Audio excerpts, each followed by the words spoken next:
गंधराज gardenia हे झाड आपल्या सौंदर्यासोबतच आकर्षक सुगंधासाठीही ओळखले जाते.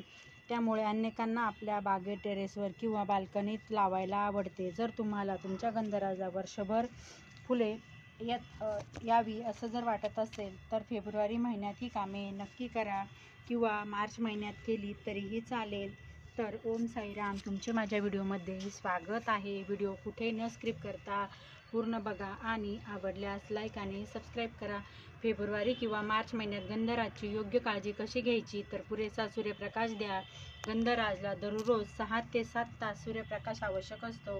भरपूर सूर्यप्रकाश मिळेल अशा ठिकाणी झाडं ठेवा. त्याचमुळे झाड निरोगी राहते आणि चांगल्या कळ्या यायला सुरुवात होते. त्याचबरोबर रिपोर्टिंग किंवा कुंडी बदलणे. जर झाड 2-3 वर्षांपासून त्याच कुंडीत असेल तर मुळे खूप घट्ट किंवा रूट बाउंड होतात, असे झालेले असेल तर त्यामुळे तुमच्या झाडाला फुले कमी येतात. फेब्रुवारी किंवा मार्च महिन्यात झाड कुंडीतून बाहेर काढून अतिरिक्त मुळे हलक्या हाताने छाटावीत किंवा मोठ्या कुंडीत पुनर्लागवड करावीत. छाटणी किंवा प्रुनिंग. गंधराजची छाटणी केल्यानंतर फेब्रुवारी मार्च महिन्यात छाटणी हा सर्वोत्तम काळ आहे. हलकी छाटणी केल्यावर नवीन ज्या फांद्या आहेत त्या फुटतात आणि भरपूर आपले झाड हे घनदाट होते. नवनवीन फांद्या येतात आणि जितक्या जास्त नवीन फांद्या तितकं जास्त फुले यायला सुरुवात होते.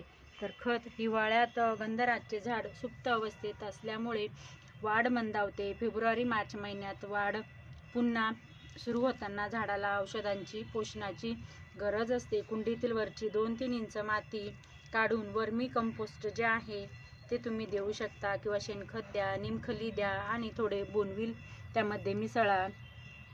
कीड नियंत्रणावर पण लक्ष द्या. पानांवरती जे पांढरे डाग दिसल्यास स्पायडर माइट्सचा प्रादुर्भाव असू शकतो. प्रथम कीड नियंत्रण करा म्हणजे झाडाला चांगली फुले येतात. हलका प्रादुर्भाव असल्यास नीम ऑइलच्या फवारणी करा आणि गरज असल्यास योग्य कीटकनाशक वापरा. फेब्रुवारी मार्चमध्ये ही सर्व जर कामं केली तर तुमचे प्लांट एकदम छान घनदाट होईल आणि भरपूर अशा कळ्या यायला सुरुवात होईल. तर बघा, मी पण आत्ता फेब्रुवारी महिन्यात छाटणी केली होती तर माझे जे प्लांट आहे त्या प्लांटला एका ठिकाणी 2-2 अशा फांद्या आलेल्या आहेत.